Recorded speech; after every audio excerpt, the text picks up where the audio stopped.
Magandang hapon mga kabay. Ayan. Pangatlo po ito na repair ko sa job number na 391440C. Ayan mga kabay. So yan mga kabay, nakasaksak po yan. Ayan po. Wala din pong power mga kabay. So titingnan natin mga kabay. Tara, samahan nyo ko. So yan mga kabay, nabuksan ko na po yung mga screw. So hindi ko na po ititester kasi sira din po yung switch niya.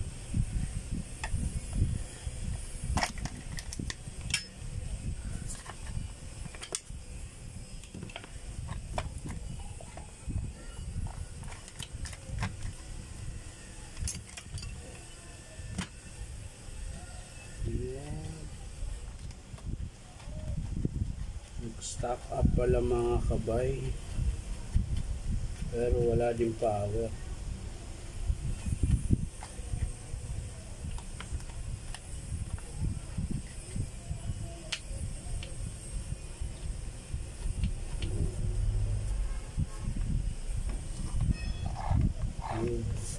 Tsaka ang dami na pong mga dugtong-dugtong mga kabay.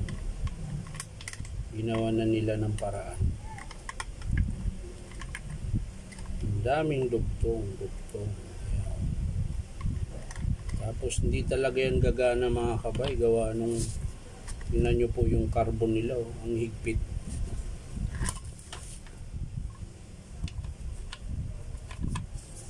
So yan mga kabay,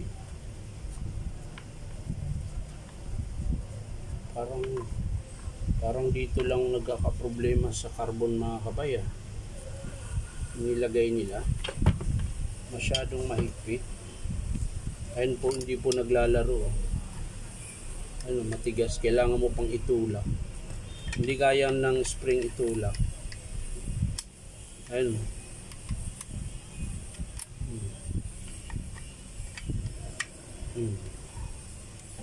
Lalo na yung sa kabila mga kabay, di na talaga nagalaw.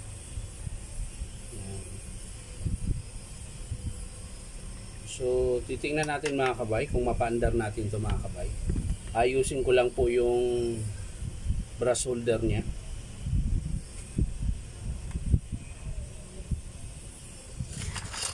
Pinalawang po kasi. Ayun. Hindi na mahugot. Antigas. Antigas man. Tester muna natin yung switch nya. Baka kailangan tester. Ayan. Tester natin yung switch. Ayan. So wala mga kabay. Kabila. Wala rin. Sira din yung switch mga kabay. So dito mga kabay, ang sira nito ay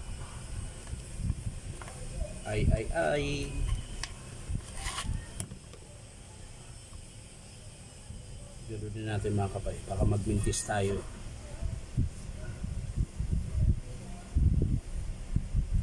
So yan mga kabay, buo po yung armature nya.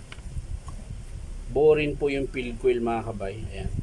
So ang papalitan lang dito mga kabay, dalawang brass holder, isang switch, tsaka carbon brass. So dito sa gear nya mga kabay, sisilipin din natin kung ano na, bakit ayaw. Ay, may isa pa. Kaso lang ang laki. Laki.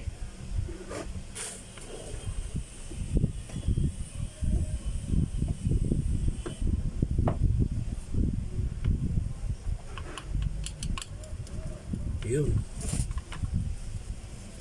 Kasi may ganito pa eh.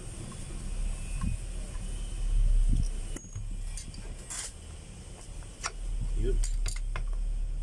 Okay pa mga kabay. Maganda pa. So yan mga kabay. Bali ang sira lang po talaga nito. Brass holder, 2 piraso. Isang switch. Ito. Tapos carbon brass. Sleeve sasama natin dahil medyo tumabingi, tsaka ayan tinamaan yung kabila. Ayan. So yun po yung estimate natin. Sleeve, 2 brass holder, isang carbon, tsaka isang switch. So yan lang mga kabay, hindi ko na ipapakita sa inyo kung paano buuin. Papakita ko na lang sa inyo mga kabay kapag in-approve ng customer. So yan lang mga kabay, maraming salamat ulit. At syempre, pa-subscribe naman po ako sa aking itong YouTube account ko na Inom Tabay. At syempre, pakiclick na rin sa bell para updated po kayo sa aking mga video. So yan lang po mga kabay, maraming salamat. Bye-bye.